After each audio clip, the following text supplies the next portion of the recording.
Hi, welcome back to edquest. I am your instructor and this is your second stop in our model security series on edquest. Last time we talked about what and why model security is required. Now it's time for the how we can secure our machine learning models and end-to-end its workflow. Let's return back to our healthcare startup. After the model leak, they decided to overhaul their security processes. And here's what they implemented: secure machine learning life cycles. What they did in it, they introduced code review with security in mind, focusing not just on bugs but on leak paths.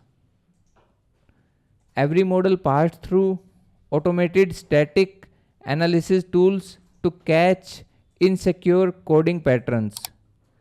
Sensitive datasets were isolated in separate access control environments.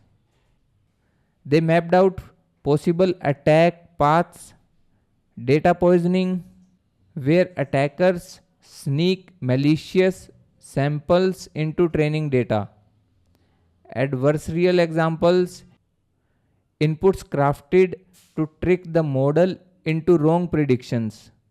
This helped prioritize defense where they were needed most.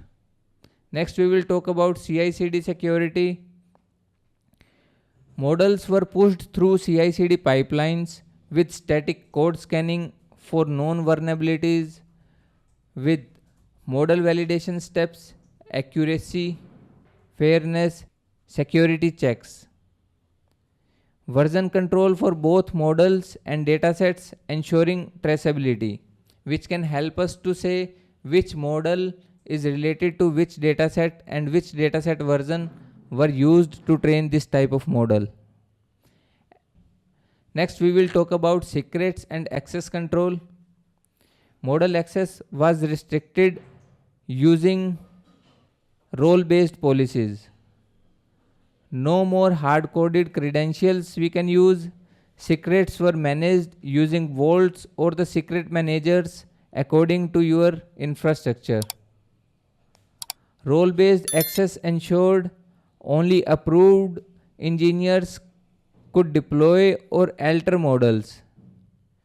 And the authentication is always helping us to provide what type of engineer or resource may use or perform what type of actions.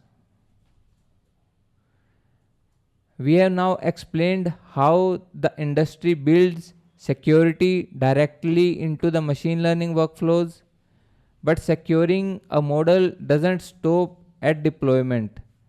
Next time we will cover what happens after your model goes live and how to stay one step ahead of threats in real time. Thanks for watching.